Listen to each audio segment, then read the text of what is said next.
Hard work. Hard work. Hard work. Hello, welcome to week 1 of Beauty Bootcamp. I am Nicole Taggart, your drill instructor for the next 8 weeks. I promise I'm not going to be having you do push-ups, sit-ups, or anything like that. This is going to be a lot of fun and a great way to increase your knowledge on makeup and skincare. So a little bit about me. I am a makeup artist and I also am a skincare consultant.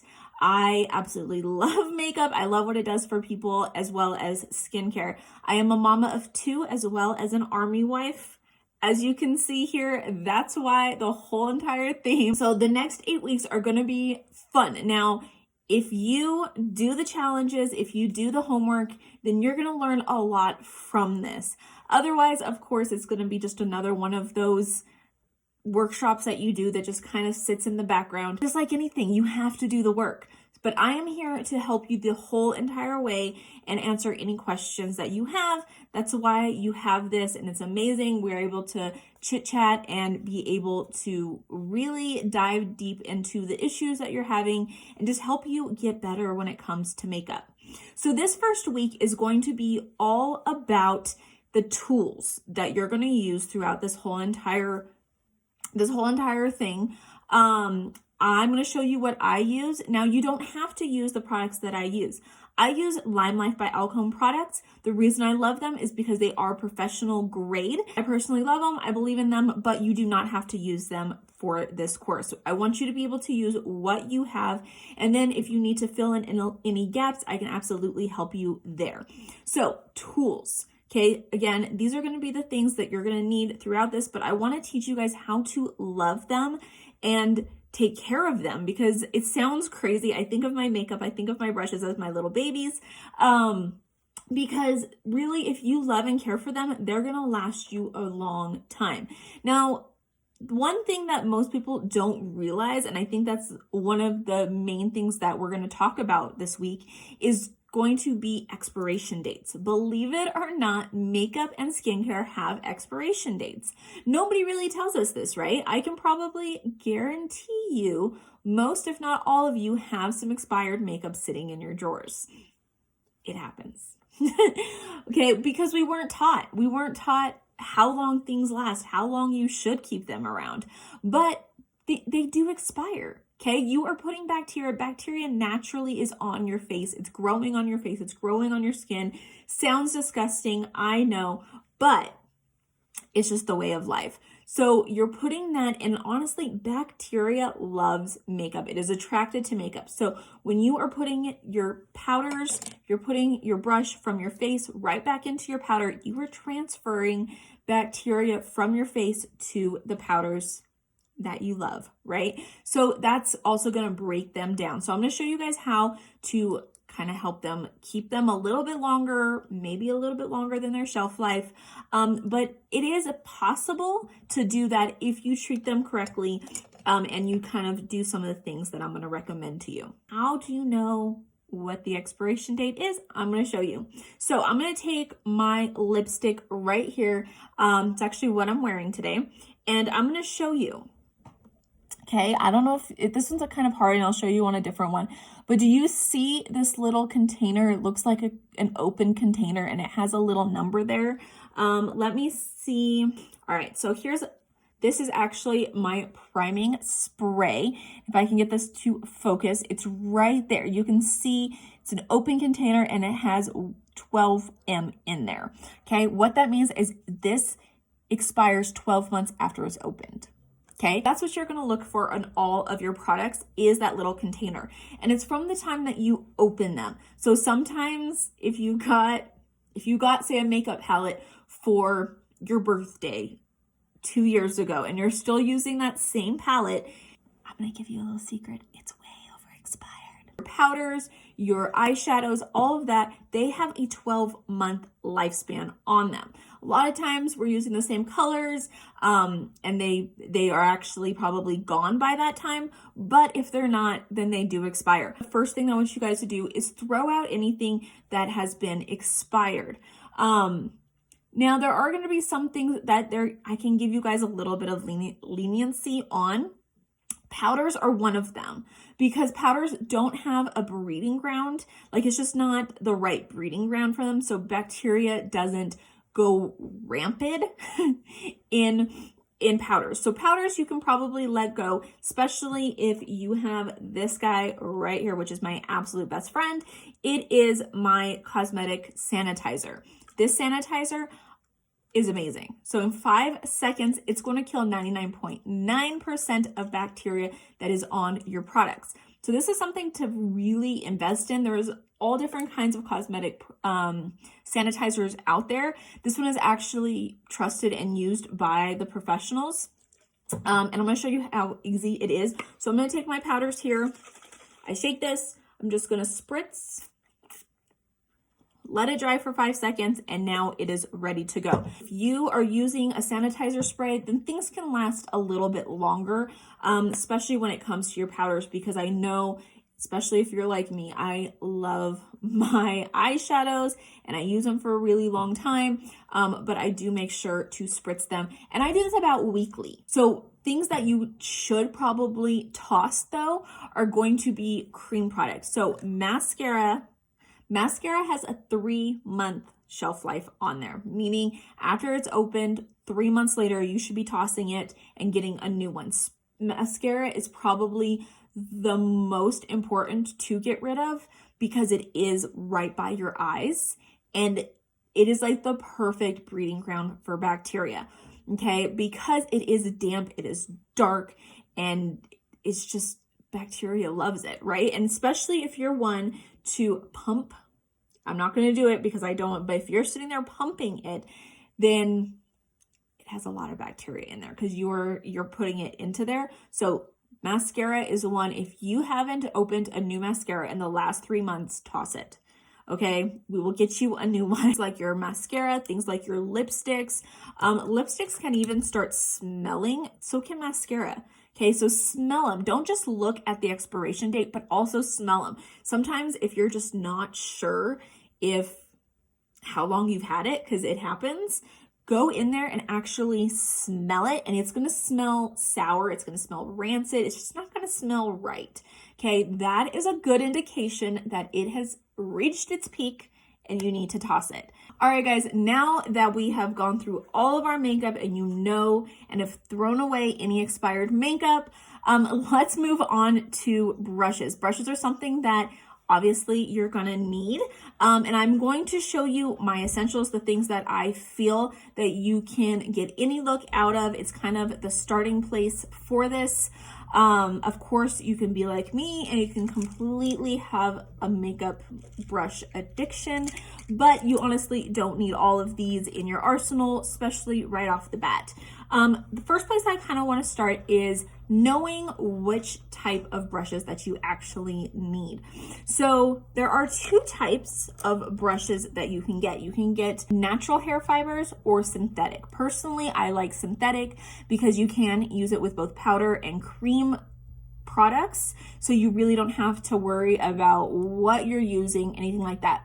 Natural brush bristles are made out of course, natural hair. So we're talking about goat, we're talking about horse, that kind of thing. That's what they use for that. So if you are somebody who maybe doesn't like that they use actual real animal fur, then definitely stick with synthetic. But also with natural bristles, then they are going to be more porous. Just like our hair, there's pores in there that open up, it traps in the colors. So if you do use a lot of bright colors, try to go more toward the synthetic, because a lot of times those bright colors actually can dye the hair of the natural bristles and you're just not going to get that color out. You want to use the natural only with powders because it will soak up those creams and it's going to hold on to them. Again, no getting them out. When you are looking for brushes, I want you actually to kind of feel on the back of your hand, on your face, and you want it to feel soft. If it does not feel nice on your skin, if it's pulling, if it's tugging, then don't even go for that brush, because it's not gonna be one that you're gonna be grabbing for, because it is so like unpleasant to use. All of them that I'm going to be showing you are going to be synthetic. So just kind of keep that in mind when you are shopping for brushes. All right, so the first place that we are going to start is going to be foundation. So depending on which foundation you're using, I personally use a cream foundation, but I do know a lot of people use powders. So that's going to also depend on what kind of brush that you use as well. So for me, these are my essentials for my cream. Okay, so this is going to be a makeup sponge. If you are using powders, don't even look at this because you do not want to use a beauty sponge if you are using a powder foundation. It just doesn't make sense. But if you are using a cream, it is a great way to kind of get just like, it helps melt into your skin a little bit better. It will give you less coverage, so you're not going to get as full of coverage as what you would do with a brush. It really just comes down to preference. I love them both. I love them both for different reasons. And I use both of them. It really just depends on my mood, the look that I'm going for. So if I want kind of more of a dewy, soft, kind of airbrushed look, then I'm gonna go more for the makeup sponge because you are gonna dampen it, that kind of thing, and it's going to help moisturize your face. Especially in the winter, I go for more of the sponge because it is just adding on more of that moisture than I do with the brush. This brush though, I really do like for my makeup when it comes, especially in summer, if I'm wanting a little bit more fuller coverage. This is the Lime Life number 17 brush. And I like it because it's stippling, okay? So you can see the two different colors here of the actual bristles. So these are gonna give you what is gonna give you like an airbrushed appearance to your makeup. If you are more mature skin, I would actually probably go more with the sponge than I would the brush because, or at least this brush. If you have more mature skin and you do wanna use a brush, let me know and I can absolutely recommend a brush for you. That will kind of really help with getting them into fine lines so it doesn't settle, anything like that. But otherwise, I would go more with the makeup sponge. So next, we're gonna go on to an all-over powder brush. So the softer the brush, the bigger the brush, the more product it's gonna lay down, but it's the more softer and finer it's gonna be. This guy is he's a little big, right? And this is gonna be good for setting your face. If you have, translucent powder, if you're more oily, you're going to be using an all over powder to set your face. If your combination the same way, but mainly in your T-zone. So this is going to be a good one for all over if you are oily. This is the Lime Life 2. One that I would recommend for everybody is going to be this guy right here. This is the number 1 brush from Lime Life. I like it because it's tapered. So if you are combination, you can just really just get that powder right in your T-zone. You can also use it for blush, you can use it for contour, you can really use this one for a lot of different things. I like brushes that kind of do multitude of things. I personally use this to set my face. I kind of will put them in just those spots that I need, and that's what I use it for. The next one is going to be a fan brush. I love this fan brush for a lot of different things. Like, believe me, all of these that I'm showing you, and really brushes in general, are gonna have different things to do. So you can use just what I'm telling you that they're used for doesn't mean that that's only what they're used for. You can use them for different things, and if it works for you and it works well for you, then absolutely you can use whatever brush you want. I actually know people who put on their foundation with this brush. I have never tried it, but she loves it. Okay, I actually use this for my contouring, for my bronzer. I really like it because it helps you get that nice like line. You can also use it for blush, highlight, anything like that. So a good fan brush is going to be a great one to have in your arsenal. I like this one because it is densely packed. This one is the Lime Life number 16. I am going to tell you that the Lime Life ones that I am showing you are professional grade. They have a weighted handle on them, which is nice because it feels nice in your hand. And if you guys are familiar with Scott Barnes, he is the makeup artist to J-Lo. He came out with his own makeup brushes and they are very expensive. These honestly are like the perfect dupes for those. So the next one, again, if I said you could use this one, the number 1 as blush, or you can go for the number 3, which also is a nice blush brush, as well as you can do it for your contouring, that kind of thing. Because it is angled, it is going to hug those curves of your face to be able to really put down that product. Comes to the eyeshadow brushes, I tend to actually gravitate more to Morphe brushes than I do Lime Lifes. Lime Lifes, I feel like they're a little bit limited. So this guy right here is a nice fluffy brush. You will see me use this a lot of times in my transition area, in my crease, all that kind of stuff. This is a number 10 by Lime Life. It is just like kind of a really good medium size fluffy brush. This is kind of probably my next favorite. And you can see like it's slightly different. Like this is just a step down from this one, and I use this one all the time. This is a number 28, E28 from Morphe, and I use this one all the time. So you can see the difference, but if you are just wanting just to get one of them, then I would probably use this one. Actually, I would probably recommend this one just because you can use it for the big fluffy brush or even a medium. The next one is going to be this guy right here. This is a number 7 by Lime Life. I like it because it is nice and flat. It is dense, it's flat. This is good for sweeping one color all across your eyelid. This one is my ride or die. This is an E17 from Morphe. I love it. I have multiple of these. And I really like to use this for like the more smaller detailed in here. So you're gonna see I'm going down in size. So we have our larger, our medium, and then our smaller, and then we're gonna go even smaller. I like this one because I like to use it underneath my eyes to get that color underneath my eyes, or even in my my outer V. This is a Morphe M506. It's an M166, and it is from Morphe. I like it because this is gonna be used for patting on any sparkle, any shimmers, anything like that. Anything that you're gonna get wet, this is gonna be a good one. It also can double as a concealer brush as well. So these, like I said, these are the brushes I would definitely recommend to start your collection. They're kind of the essentials. Honestly, with these brushes, I think you can do any look that you are absolutely wanting. These are gonna be those guys. Last but not least, we have our eyelash curler. Investing in a good eyelash curler is important. Believe me when I say there is a difference in eyelash curlers. This is only the second one that I've ever had in my whole entire life. My first one is from MAC, and I love theirs. It lasted me forever, and then finally I had to say goodbye to it, and I have this one from Lime Life, and it's honestly just like MAC's. There are some that you can get from the drugstore, but honestly, I would kind of stay away from those.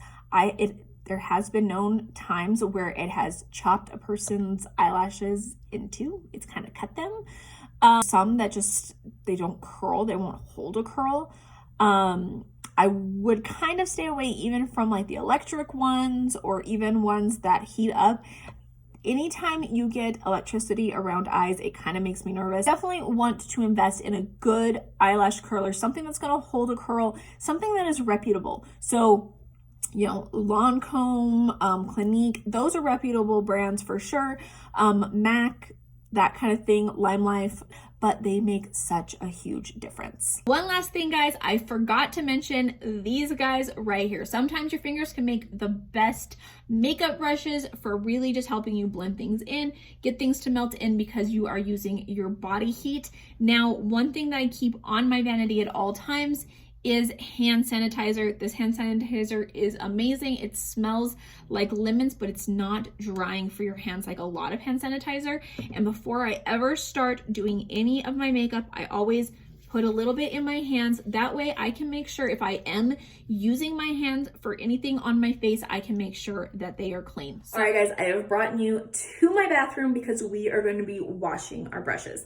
So what I use to wash my brushes is Lime Life Cleans Act. It has coconut milk in there to kind of moisturize your brushes. It also has tea tree oil to help sanitize your brushes, that kind of thing. So when it comes to washing your brushes, you need to do it at least once a week, 2 weeks max. Okay, and this is something that I am very adamant about. Again, remember we talked about bacteria loves makeup. And so while your brushes are sitting there, this is my dirties brush. Now I do have a brush holder that I have just for my dirties. That way when it comes time to wash my brushes, I'm not having to wash all of my brushes, only the ones I've used that week. Okay, and you're gonna have obviously less brushes if you do it once a week. The longer you go, the more brushes you're gonna end up having to wash, and then it really becomes a chore. So if you just have it part of your weekly routine, it's not gonna take you that much time at all. That's when your makeup brushes are sitting here like this, bacteria is growing on them, okay? And that's disgusting, right? Okay, that's when you can get skin problems, that kind of thing. So things that cause skin problems like acne, like rashes, like irritation is going to be not cleaning your brushes as well as using expired makeup. So one thing that I do wash every day is going to be my makeup sponge, okay? Because it's a sponge. Think of your kitchen sponge, right? Think of how nasty that thing gets and it starts smelling, and because it's damp, right? So damp is a great place for bacteria and molds to grow. Your makeup sponge is not any different. I wash this every single time I use it. I don't clean it right after I use it. I actually wait until the next day I go to use it. I will actually then clean it because I have to get it damp to use it anyway. So that's when I actually clean it. So I actually keep this guy right by my sink, super quick and easy. And I'm gonna actually show you how easy it is to use that. Okay, now you can use Dawn dish soap, that kind of thing. You can in a pinch and only in like dire need, because it can dry out your brushes. Okay, and once you dry them out, then they're no good anymore. You're gonna have to throw them out, and because they're not gonna feel good anymore. So you definitely want something that's going to moisturize your brushes as well as sanitize them. Okay guys, so we are gonna start with warm water. You don't want this too hot, but you do want it warm, because what it's gonna do is it's gonna open up those fibers in your brushes, and it's going to release all of that makeup, and it's gonna make it easier to clean. So what you're gonna do is you're gonna get it warm, just gently rinse it underneath the faucet. You're gonna take your sponge. So this actually is completely full when you get it. This one is just very well loved. So what you're gonna do is you're just going to rub it around, okay? Get it nice in there, and then you're gonna take your hand and you're just gonna finish rubbing it, okay? You're just gonna kind of massage it in there. You can see that the makeup is already starting to come off, okay? So we're just going to massage it in there, kind of like if you were washing your hair. You kind of massage it, get that soap in there, and then you're gonna run it underneath water until it runs clean, and then it is clean for you. So I will shake it off like that, and then I set it off to the side and move on to the rest. Obviously, I'm not going to make you guys watch me clean all of these, but I am gonna show you how I also clean this. So we're gonna get in here, I kind of squeeze it to get that water in there, that warm water in there. Again, it's going to help it kind of start breaking up that makeup. Okay, we're gonna squeeze it out, then just kind of run it in here. We are going to do this a couple times, just really kind of work that product in there. Then what you're gonna do is you're just gonna take it and look at all that makeup already coming out, all that foundation. You're just gonna kind of massage it back and forth in your hands. Now this one, depending on how long you have waited or really how much foundation you've used, depends on how much actually comes out each time. Remember, it is a sponge, so it is wanting to hold on to that product. There's a couple more spots on there, so I might go in here a second time. Right, and with your makeup sponge, do not put this like in a baggie. Don't put this in anything airtight, because again, it will mildew, it will mold. So you want to make sure you keep it out where it can dry on its own. It does, when you get the one from Limelight, which is this one right here, the Blender Full, it actually comes with its own baggie to keep it in. They'll actually let it dry as well. Okay, so now that my brushes are all clean, you're gonna notice that I put them all on the countertop with them overlaying it like this. This is how you wanna store them while they're drying. If you store them upright like this, all of the water is going to come in here and it's actually going to break down the glue, and then your brush is going to start falling apart. So make sure you have them over the counter like this. They're going to dry, but they're also not going to get a spot on them. If they are back on the countertop like this, they are actually going to get a flat spot. Kind of like, you know how babies, if you lay them down too long, they're going to get a flat spot. Same thing with your brushes. Remember, they're your babies, guys, okay? So make sure that you have them over so they can keep their shape, because once you get that flat spot, there is no getting them out. So that is it for week 1. Time for your assignments. The first thing is getting rid of anything that is expired or old. I know it's gonna hurt. Believe me, I know. I love my makeup, but honestly, having makeup that isn't expired and that isn't full of bacteria going on your face, going by your eyes, is really so important. So make sure you guys are going through there, reading the labels, smelling the things, and so you guys are getting rid of anything that just is not healthy for you to be putting on your face. Make sure you guys are making a grocery shopping list as you guys are doing this. So if out goes a mascara, then write it down on your list. That way you know what needs to come in. Next thing is going to be washing your brushes. I want us to start this whole entire workshop with clean brushes. So if you have dirty brushes sitting on your vanity right now, then I want you guys to go and clean them. Don't forget to post if you've done your homework and you guys want to share it with the world. Don't forget to use the hashtag Beauty Army, and that way I can see. I will let you guys all go. If you guys have any questions or need any recommendations, please let me know, and I will see you guys all next week. Bye, guys.